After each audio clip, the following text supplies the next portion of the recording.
Hey guys. Guys, I just want to say that, you know, I was always of the opinion that the Jew should never become a president of or a prime minister of a foreign country. It's one thing for a Jew to become, I don't know, a senator, congressman, some kind of a mayor, some official, even a maybe I'll say Secretary of State. You know, like we have the Blinken guy.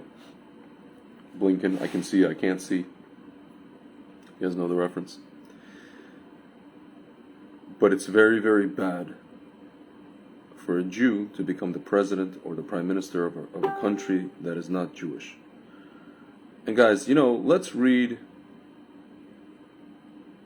the speech given by President Zelensky of Ukraine to the Israeli Knesset. And then we'll talk about it. Let's read the text. And granted, guys, I'm giving a disclaimer according to my parents who understand Ukrainian, who actually speak Ukrainian.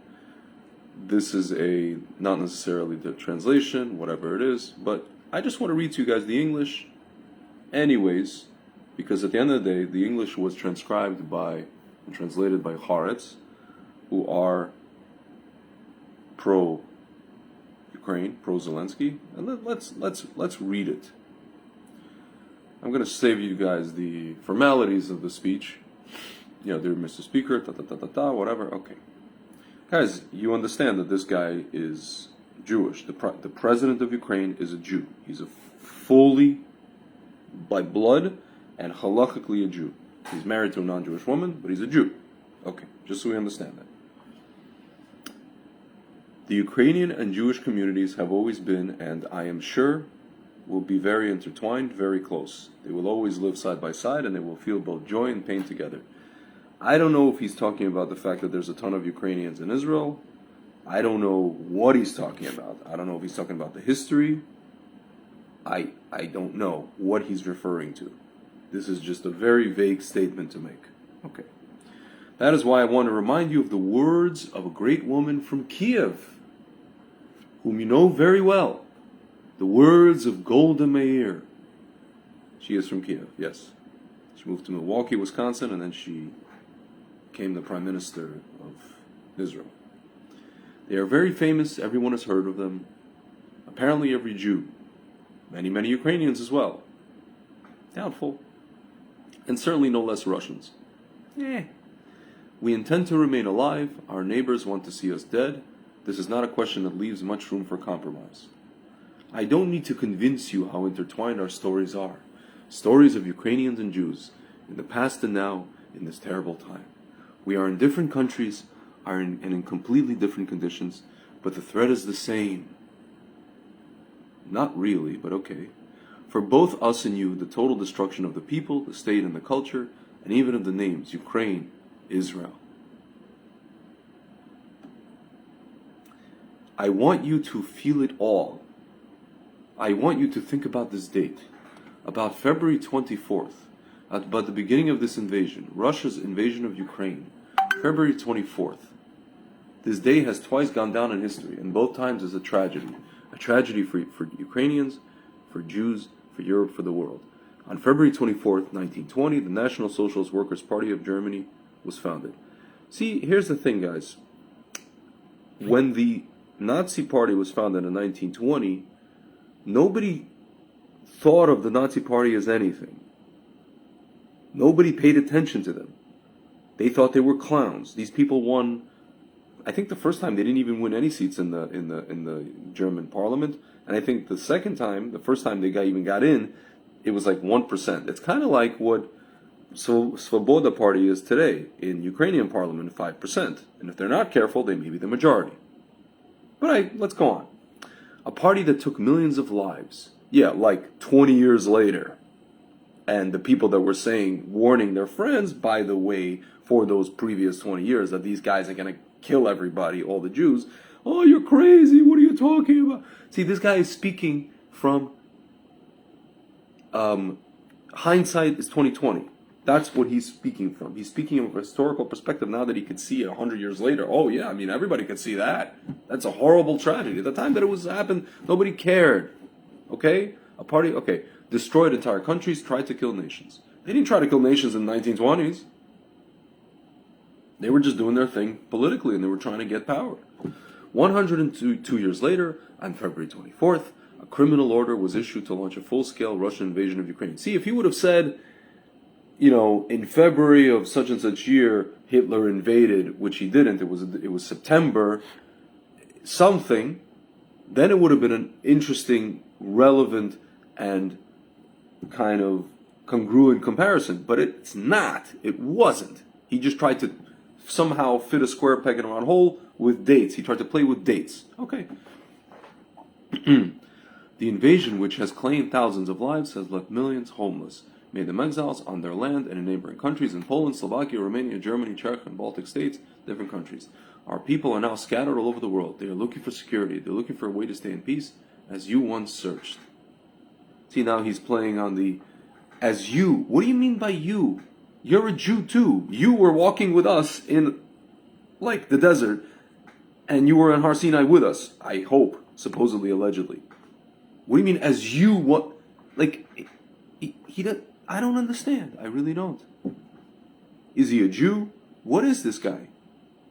He says, this Russian invasion of Ukraine is not just a military operation, as Moscow claims. Okay, it's not.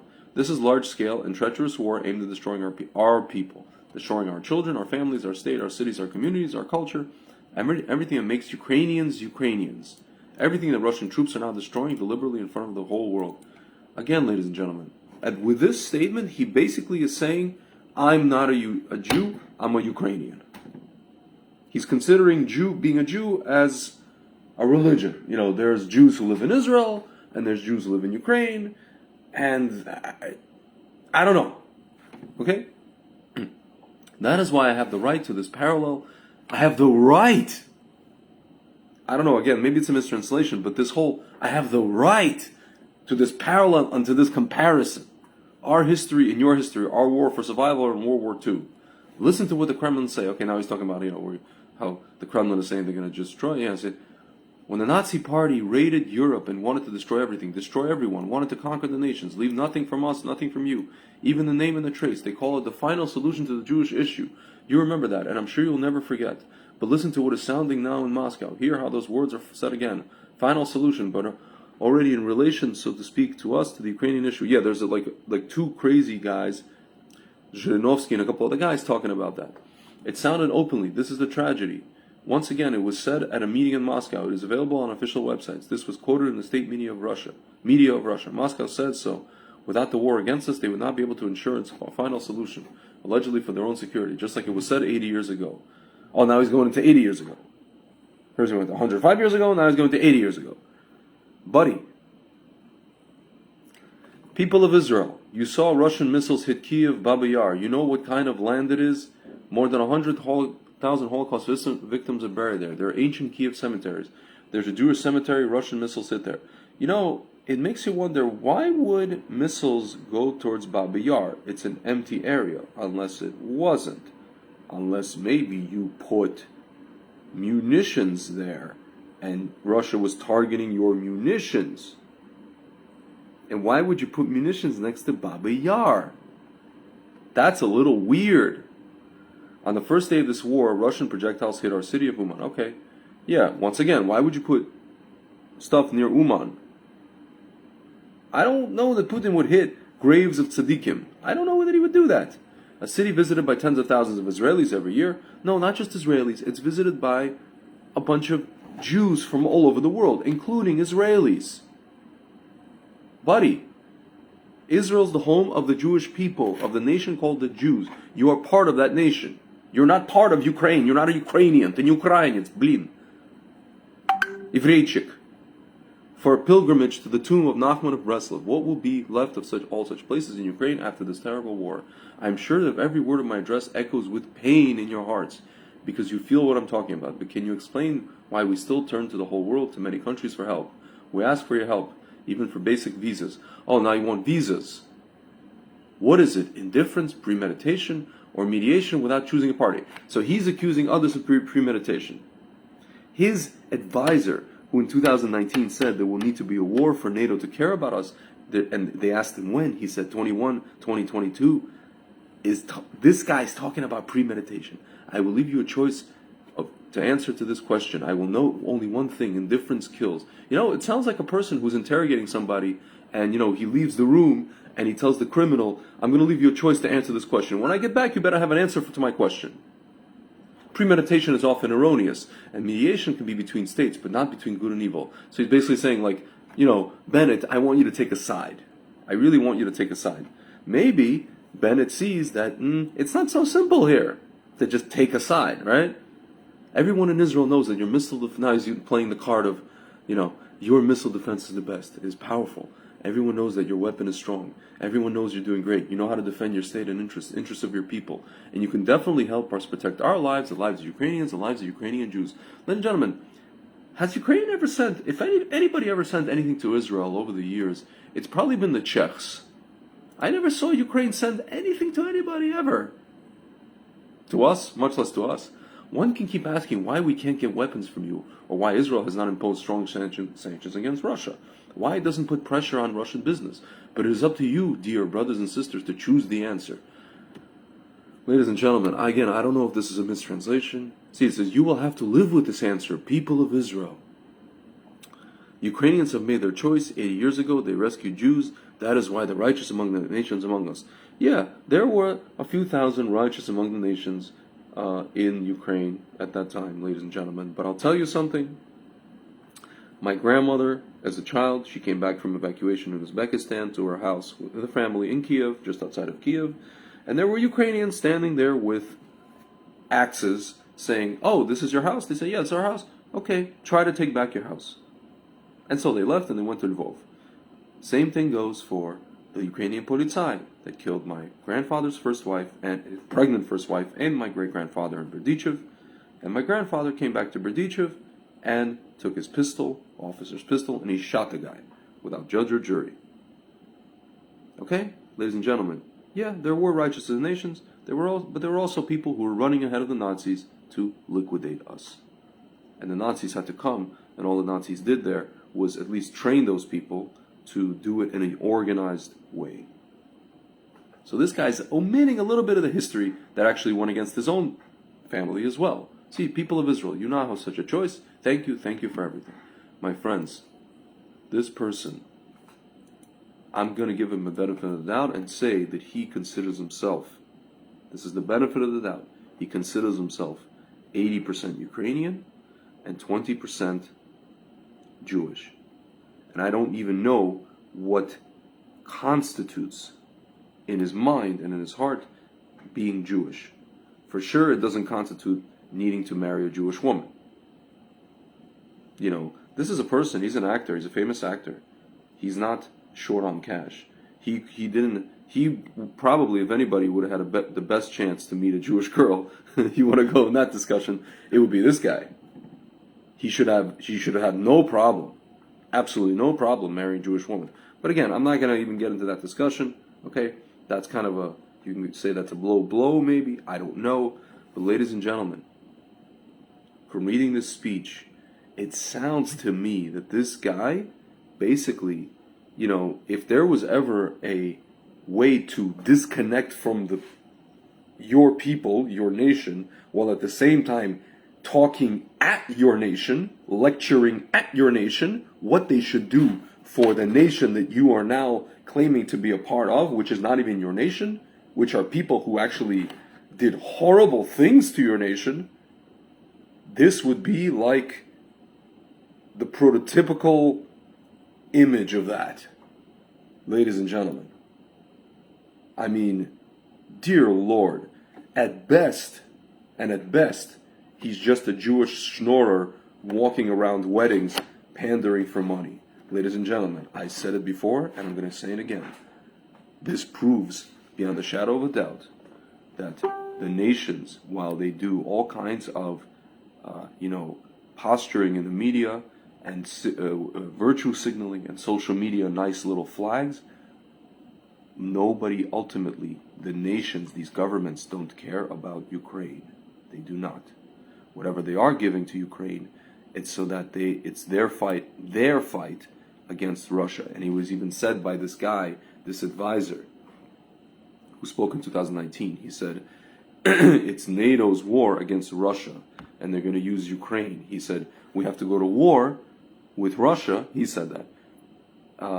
In order for NATO to be, in order for us to be interesting for NATO, им будет интересно. Right now, Ukraine is not interesting. It's not. We are not desirable for them. It's like he's describing a girl, interesting for a guy. Right now they're not. Им не интересно. It's not interesting for them. When we go to war with Russia, that's what he said. They will be interested in us, but now they're not really interested in Ukraine. They don't give a damn about Ukraine. They're happy to use Ukraine, just like Mr. Schmunter and his father used Ukraine as a money washing pit.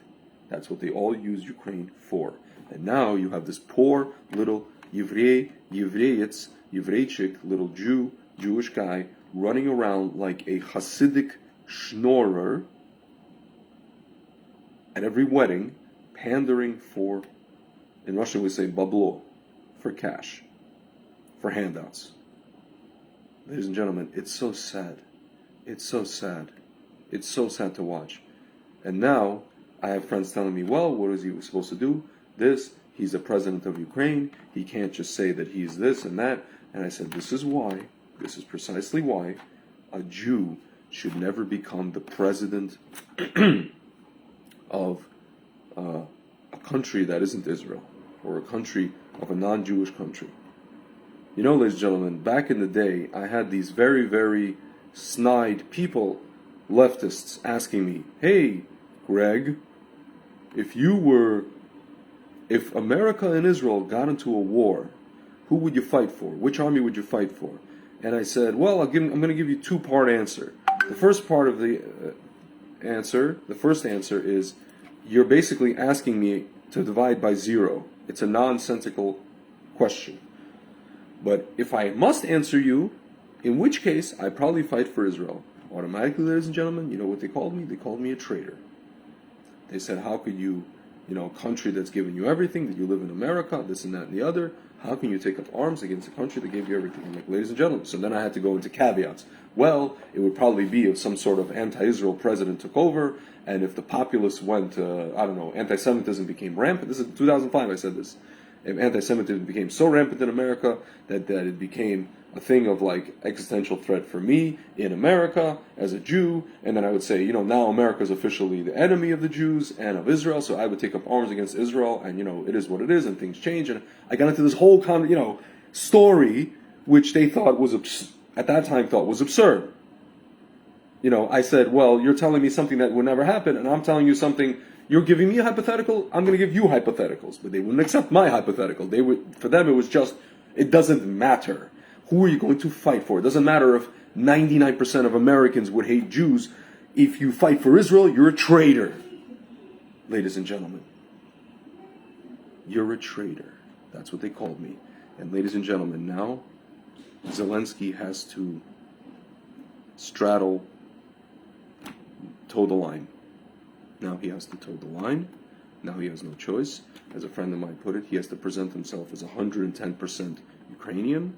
He has to disconnect himself from Israel and then create these kind of parallel stories and these kind of little, basically, ladies and gentlemen, if I didn't know any better, I would think that his speech was written by, it was a very, what we call Goyish speech. It was a speech written by a non-Jew who is talking to Jews, and who doesn't even so much understand the totality of the whole picture of what really happened with Jews in Ukraine.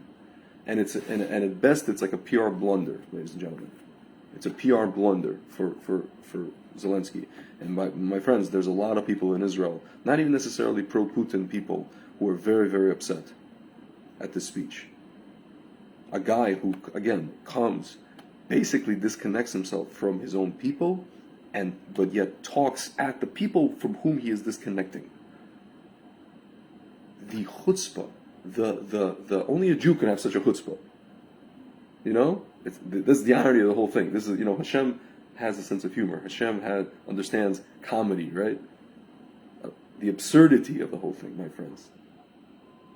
Unbelievable, just unbelievable. Very sad. Just I don't even know what to say, ladies and gentlemen. I don't know what to say. Anyway, guys, that's my 2 cents on that. But if you kind of zoom out for a little bit, and you look at everything that's going on, and you look at Rabbi Manis Friedman said, isn't it incredible that a Jewish guy, just take away everything else, just the fact that a Jewish guy is the president of Ukraine. He was saying how he was in Minnesota, and how when they elected a Jewish senator, they said there's more lakes here than Jews in the state. It's amazing. And, right now, the most lionized man in the world is a little Jewish guy. And it's not the Prime Minister of Israel, ladies and gentlemen. It is the President of Ukraine. As much as he wants to escape himself and, think of himself as more of Ukrainian than Jewish, I don't know. I don't know what his identity or understanding of Jewish identity is. Apart from lampooning his own people in a skit about, 300 Jews, kind of like the 300. Once again, very low resolution comedy, I guess you could say. But I don't know, my friends. It looks to me like Hashem is using this guy as a pawn for something else. And it could only be this way, I guess. We have to look at it from that lens. Otherwise, we're just going to look at this and think that this whole thing is absurd, which it kind of is. But anyway, guys, that's my 2 cents on that. And yeah. That's the story. All right, guys. Talk to you soon.